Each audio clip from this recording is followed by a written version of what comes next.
This is the E-commerce Brain Trust, a podcast about building momentum online for established consumer brands. Join our hosts and their expert guests for high-level conversations about e-commerce strategies, trends, and innovations. Access our brain trust and boost your brand's e-commerce potential. Hello and welcome to the E-commerce Brain Trust. I'm Julie Spear, Head of Retail Marketplace Services here at Acadia, alongside my co-host, Jordan Ripley, Director of Retail Account Management at Acadia. And today we're back after a few months of not rounding up the news and retail media. We are back with what is my favorite part of our podcast, our monthly retail roundup. And this is a special edition. We will be covering the retail news from the months of January and February, kicking off 2026 with a lot of great information. To help us do it, we've got our trusty Armin to dig into all things from an operations and an organic perspective. And tagging in on the retail media side, we've got Pat. Pat, welcome back to the show. Armin, great to have you. Awesome. Thank you. Excited to do this. Looking forward to it. Our world, things move so slowly. What's there going to be to talk about? Only roughly a billion things. We will try to keep this within our typical 30-minute framework for a podcast episode. But truth be told, there's a lot to dig into because we're dealing with 2 months to round up here. A lot of cats to herd. So yeah, I feel like we have 6 existential topics and 1 on-time delivery. So it'll be a good episode. And I think that's just the way things will be moving forward. Let's get us started. It is early March when we're recording this. And in the world of Amazon, it's never too soon to start talking about Prime Day. And the rumor mill has been going full force about this year's Prime Day. And the fact that Amazon very well could be moving up the days out of July and into the end of June. What's rumored is we're coming back with another 4-day event, and we're looking at June 23rd to 26th.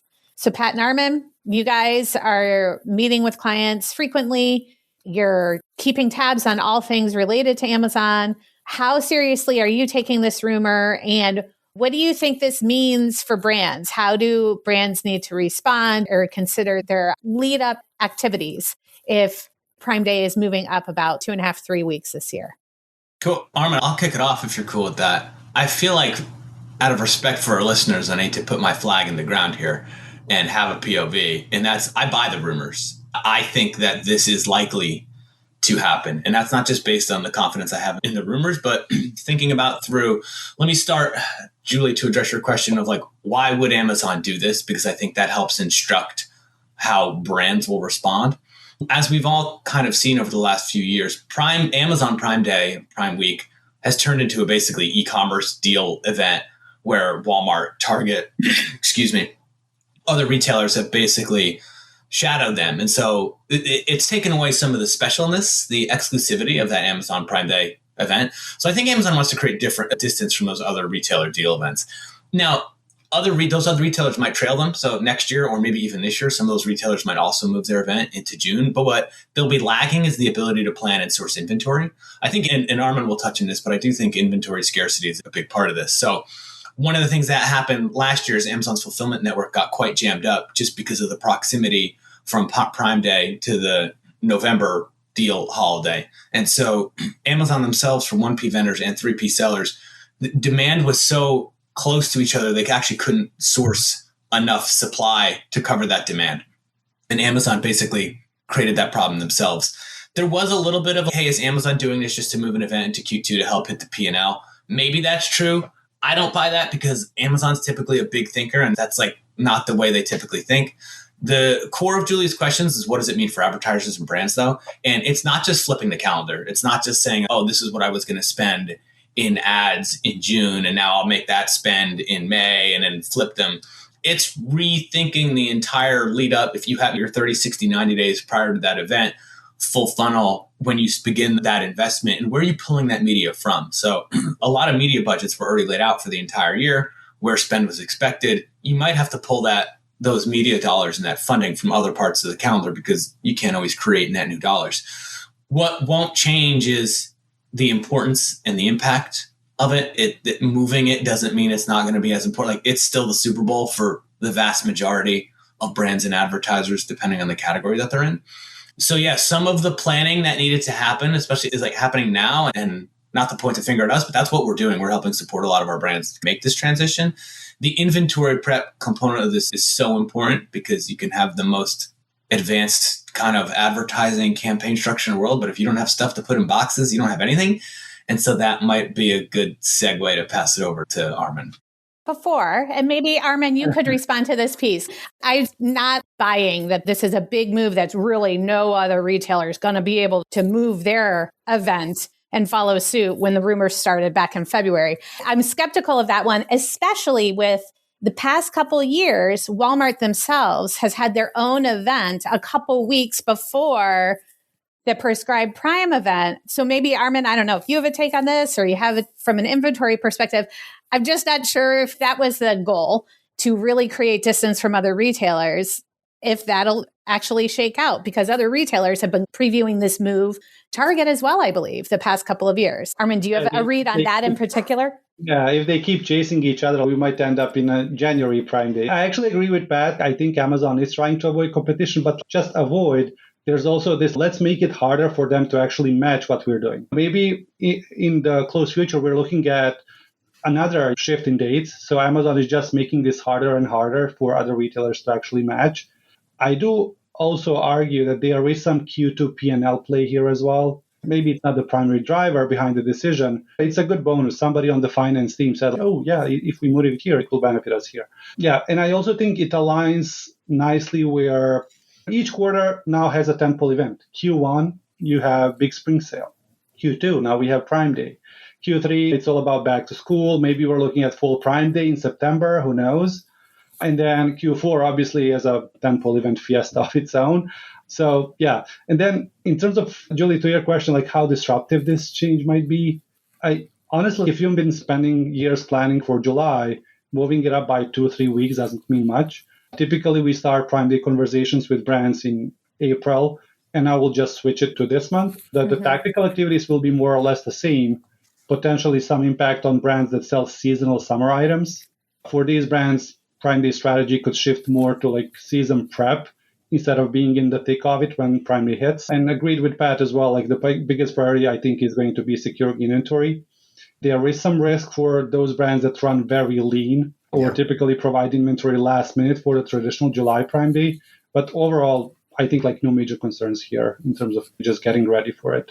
Sorry, just quickly, Jordan, this conversation made me think, because Amazon price matches the .coms and other retailers, they can almost essentially offer 2 Prime events, because let's say hypothetically that other retailers can't match Amazon. So Amazon will have 4 days of their own Prime Day where prices are lowered because there's deal events. Let's say Walmart on the normal July days runs their own event.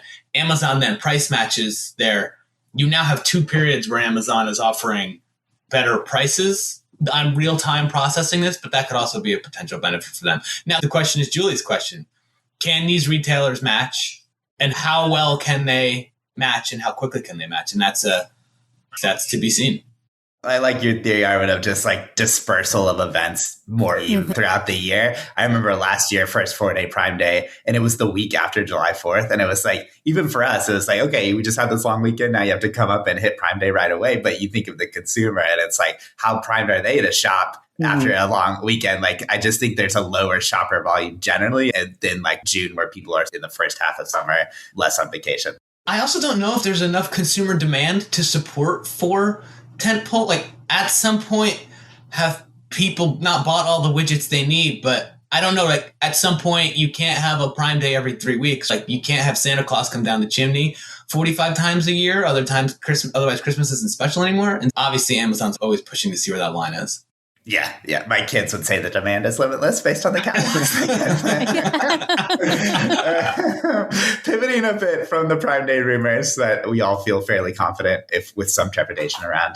I feel like a big theme headed into this year is just like we're getting more and more of a read on the volume of Rufus and AI-enabled search. What does that look like from a conversion perspective? There was a quarterly earnings call relatively recently where Andy Jassy called out that we're seeing this big upswing in conversion for any search searches where there was Rufus as part of the shopper journey and conversion path. This also nicely coincides with, we'll have a dedicated episode on this shortly, but the sort of sponsored prompts becoming a real actual thing that we're seeing in advertising consoles and that are starting to play out more and more within customer searches in the search bar and that sort of thing. These two things seem fairly related in both like the sort of organic consumer groundswell around Rufus and then the sort of monetization path that we're seeing from Amazon. Pat, would love your perspective on like the state of the industry on both of these, what you're seeing from brands here.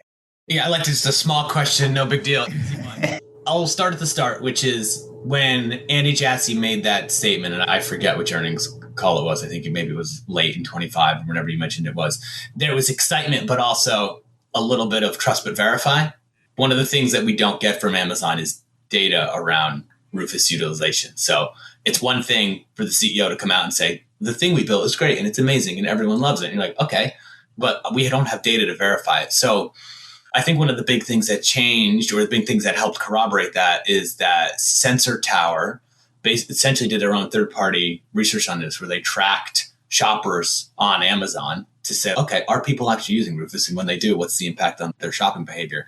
And to Jassy's credit, it not only corroborated, he might have even under-promoted the impact of Rufus and what its impact on conversion is. Now, one of the questions we can't answer yet, and so obviously we're much closer to the beginning of the Rufus journey than the end of it, is how much of this is selection bias. Is a shopper who is savvy enough and Amazon heavy enough and likely enough to use Rufus in and of themselves a shopper who is more likely to convert writ large? Probably, but obviously we need data. Getting to your question about how Rufus and ads are commingling and specifically how that's expressing themselves with sponsored product prompts. And we'll probably talk more about that this year. Sponsored product prompts are showing up within Rufus as ads. And so people may not even notice this, but they're asking questions. They're seeking additional information on a product or a brand or a product category using Rufus queries. And those sponsored product ads are already showing up today. Now, so an example, and I'll use an example from my own recent life. And any excuse to talk about soccer, I'll do it.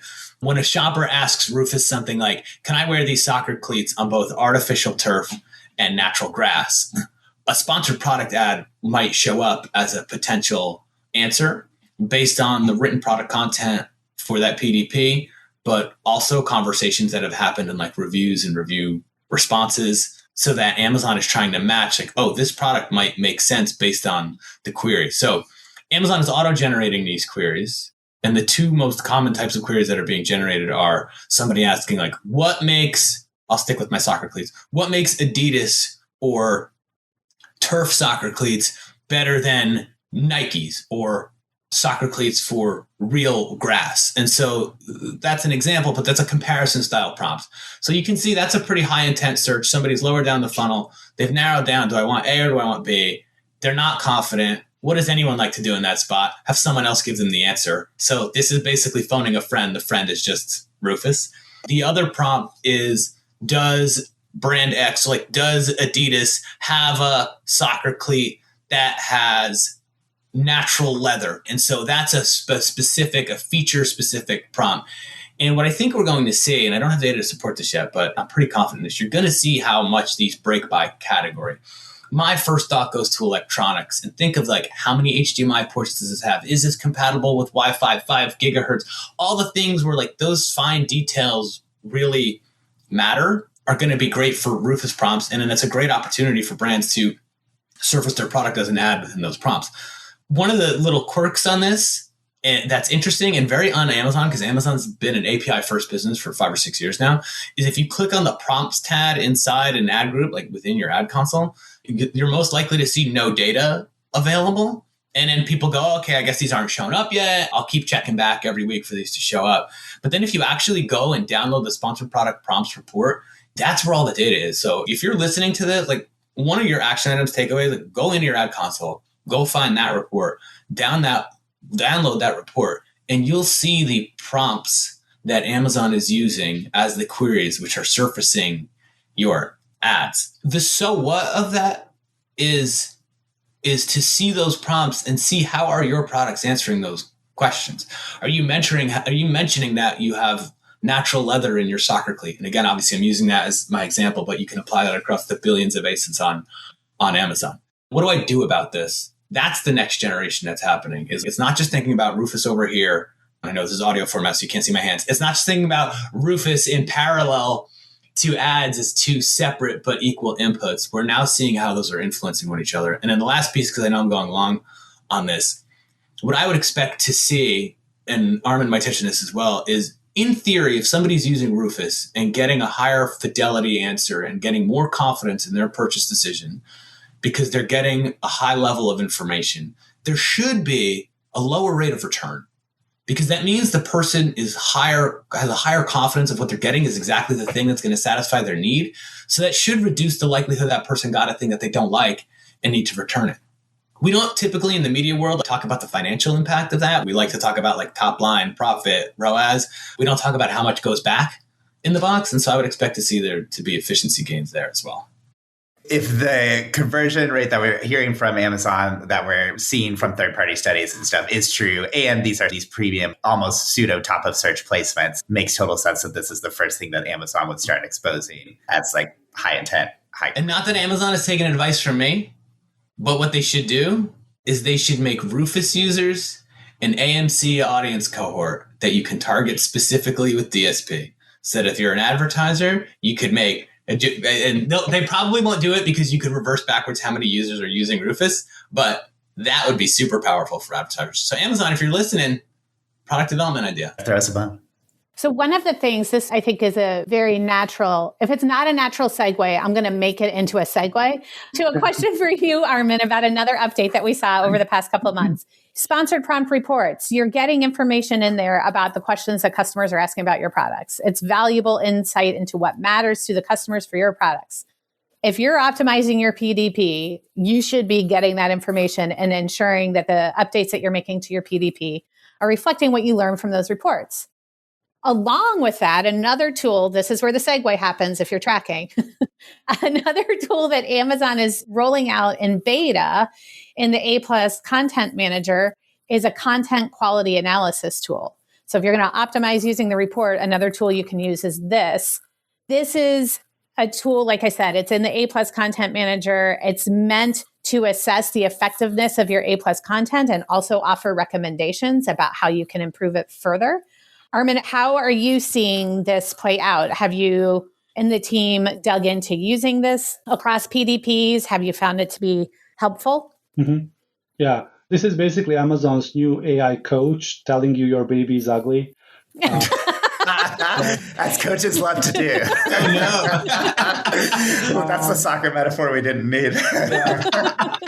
As Julie said, it lives under the A+ Content Manager under a Content Quality Analysis tab. And what it does, the tool evaluates A+ content for readability, completeness, visual presentation, and conversion effectiveness. And based on the assessment, it gives the actionable recommendations. As you said, like currently in beta, selected accounts only. So what Amazon will do, or AI will do here, on a weekly basis, the tool will compare your listings to top performers in the category to generate these personalized suggestions.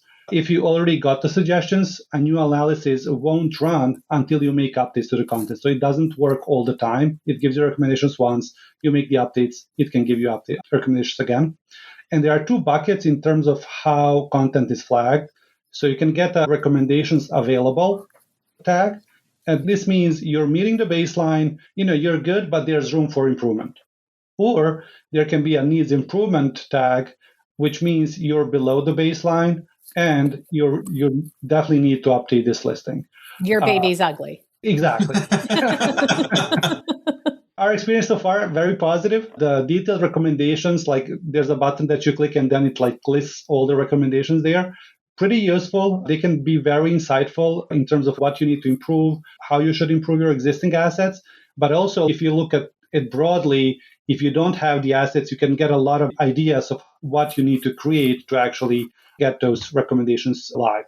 I also liked how it's tailored to the category you're in. So insights can be very specific to what actually customers probably prefer to see because Amazon has the data.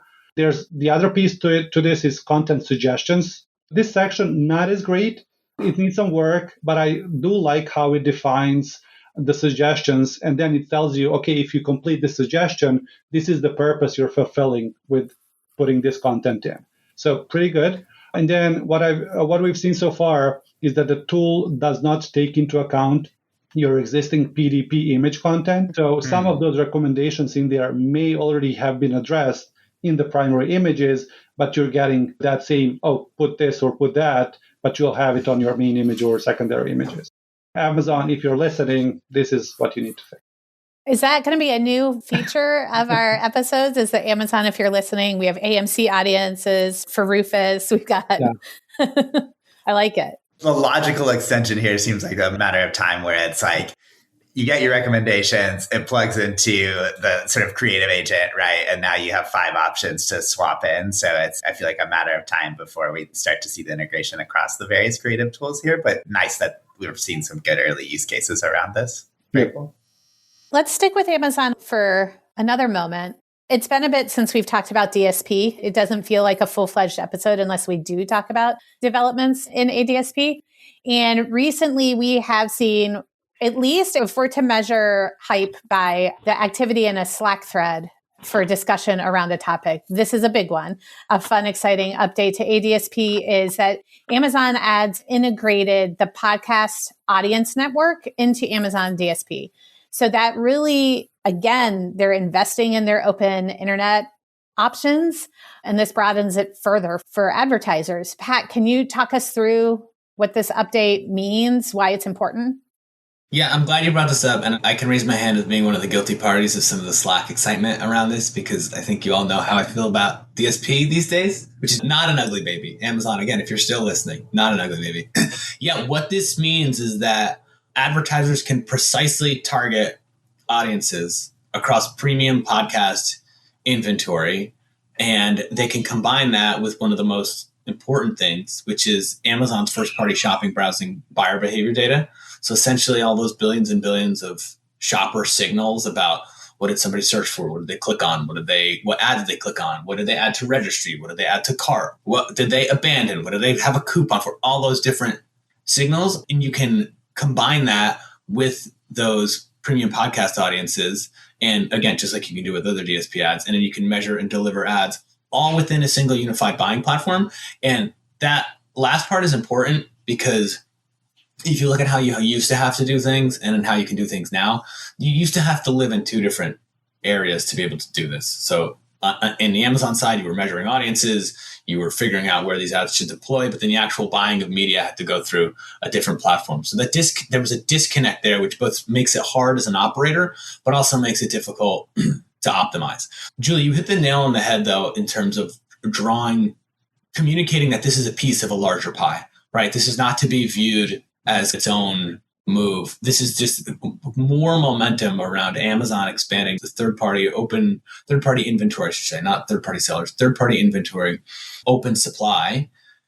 And when everyone asks why, so what, it's because the number one question that brands continue to ask is, how do I grow my brand by reaching incremental audiences off Amazon who are most likely to engage with my product? Right. And so this goes directly to answer that question. How many times do we talk to people and say, oh, is it influencers? Is it TikTok? Is it? And it is all of those things. But also within that, one of the most powerful tools we still have is using Amazon DSP, not just to reach people on Amazon.com with display ads, not just to reach people on Prime Video and STV using Amazon owned and operated inventory, but off Amazon as well, and combining that with the shopper signals. So it simplifies the media buying process. It opens up podcast and audio advertising, which I think there's not a lot of market inefficiencies that remain in our world because of how advanced all the players are. I do actually believe audio and podcast advertising is one of those, just because it's not the world brands have typically come from. They're not versed in how do I create an audio ad. So I think there's runway here for opportunity in terms of like cheaper CPMs and engagement. So obviously, lowest hanging fruit for brands and advertisers listening, like those brands and advertisers who already do podcast advertising, that means the value of those audiences is already clear to you, but it means you're probably having to do this through a separate buying and measurement platform and an ADSP separately. And the ability to combine those, probably also going to get cheaper media rates in terms of accessing those audiences as well. So I love this. I think this is a big deal. And I actually do think this is an opportunity. Podcast media buying has always seemed fairly antiquated to me, like the sort of one-to-one publisher relationships that you saw in the olden days of, I'm MailChimp and I go to this one podcast in place. And I know it's evolved since then, but I'll be curious to your point. Yes, if I'm running these ads already, it's an easier way for me to deploy them. I'll be curious on the level of friction for folks that have not done a lot of audio ad production. Like, how do you get into that faster? To where if I worked for Amazon, I'd say that's why we have the Amazon Ads AI audio generator to create the ads. Pump some AI slop into my podcast. I think about this too because I live in San Diego, and so I don't live that far away from the border. And so there's some of the border with Mexico. And so there's some poorly targeted advertising that's simply using my geo, because 25% of the podcast ads I receive are in Spanish. There's obviously nothing wrong with that on its face, but I am a consumer who's unable to understand and speak Spanish. So that's not really a great targeted ad for me necessarily. And this would help solve something like that. No football cleats in your future is what you're saying. Moving to the next topic, Armin, the idea around content measurement, which we touched on a little bit when it comes to A+, also seeing a very similar thing play out on the storefront side, where you could always get some storefront metrics, right? What is my bounce rate? How much sales am I getting? What's my value per customer? Those sorts of standard analytics that you would get for any sort of storefront. The other component, though, is we're actually seeing like module by module metrics that have rolled out across the storefront environment. Would love your early read on like how valuable these are, how brands are taking them into account. What does this look like in the week? Yeah, this is a massive update, still in beta and seeing it on a very limited number of accounts. For brands that have access, they would just go to their store insights and then see a new tab that says sectional performance. Here, you'll be able to see how each of your sections of the store is performing. And I'm not saying sub-page level. Literally, the small sections or rows within sub-pages will now have KPIs shown. So there are 4 metrics available. Renders, did the section even load? Viewable impressions, which is, did a human actually see this? Clicks, what was the engagement? And then sectional CTR, which is the hero metric, clicks divided by viewable impressions. Before this, we were basically guessing, and now we're managing a scroll map of sorts. We see people dropping off at section 3. We know section 3 is boring and needs to go. Or if I see some piece of content that lives on the 5th subpage of my store, but it's converting well, I should consider making that my top section on the homepage. You can do a lot of A/B testing now, try different visuals, different placements, and order of sections, etc. What they didn't mention, though, it's not even in the announcement, is the ability to also filter by source. I guess it's work in progress still because I saw it working the other day and now it's not. So this one basically allows you to be selective around the traffic source. So you can select external traffic, organic, or advertising. And this adds even more insights into how each section is performing based on the source the traffic came from. Yeah, cool new playground with lots of games to. Yeah. Because that's always been the question of, okay, I'm trying to accomplish both like organic education for my customers on my storefront and also like media conversion. And it has to do a lot of things at once. So the filtering by traffic is a cool thing I was not aware of. Yep. Very interesting. Let's stay with you, Armin. I mentioned on-time delivery rate, and it would be a tragedy if we did not touch on it for the very last thing. It was a development at the end of February. This brings us up to speed on the most recent developments from Amazon with this idea of OTDR, right? On-time delivery rate, which would historically take your listings down if you're an FBM seller and not getting things to the customer in the right time. Pretty basic stuff on Amazon, but an important fundamental. Some things that have changed, though, in terms of how it's being measured, how it's being forced. Armin, yet again, please enlighten us. This is a rare moment where Amazon is actually being, dare I say, nice. Previously, in your on-time delivery rate, if it fell below 90%, Amazon could just suspend your entire seller fulfill business. You know, it's like getting a flat tire and the mechanic just says, oh, we need to scrap the whole car. Salvage, yeah. As of February 28th, just a few days ago, they're being more surgical. If you mess up, they only deactivate the specific listings that are actually causing the delays, and the rest of your shop stays open. There are requirements, of course. So to get the safety net, you have to play by Amazon rules. You need to turn on shipping setting automation, use automated handling time, and also buy your labels through Amazon Buy Shipping. There's some incentives there. But basically, if you let Amazon robots drive the bus, they won't kick you off when things go wrong. I think it's a huge relief for brands who don't want one bad shipping week to ruin their whole month. It's a welcome change. good, but not something super exciting. If we would rate this on a hype meter, I would just give it a 7 or so. So you just took my next question there, Armin. So one of my favorite parts of the Roundup is our hype meter, and we haven't done that yet this conversation. And so I was going to do a new spin on it. Okay. High, low for each of you, Pat and Armin. What's the highest of the updates that we've talked through? What do you think is high, a 10, close to a 10 on the hype meter?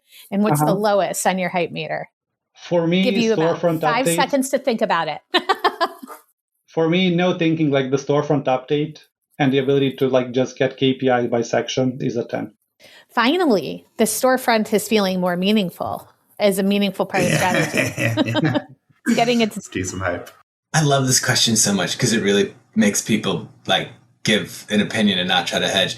High for me is sponsored product prompts. I think it's the beginning of the intersection of media and Rufus. And I think brands who are like, we'll see how this goes. This is how it's going. It's ready. Now is the moment. It's not in a couple quarters, we should see how this is maturing. Nope, car's ready. Get in. Time to go. This sounds like a cop-out. There's none that are low, really. You can say on-time delivery rate. It's not media, but you can still say. Wow. You're like, Armin, your baby is ugly. No. It sounds crazy to say that like the whole changing of the Prime Day date is low. But at the same time, we can handle it. It's not the first Prime Day, not the first rodeo. Yes, it's new. Yes, it's changed. But it's not the first 4-day Prime Day. That was the big thing last year. Yeah, I'm going to somehow insanely say the moving of the biggest event in our industry is low. I would agree. I agree. There's a lot of reaction to it. No, okay, so it's a little earlier. Let's do this. I agree. But no one asked me. I think it's because we've all been through it so many times that we're like, we've seen it before. Let's just carry on. Yeah. It ruined Armin's planned vacation. It's a low from Armin's perspective. The lowest you can get. Yeah. We'll work out those details and make sure the vacation still happens and is worthy of its own 4-day event. I don't know. Thank you both for joining Jordan and me today, for bringing back the Roundup into 2026. We had a lot of great things to cover, and I have no doubt we'll have a lot next month as well. Thank you. Awesome. Thank you.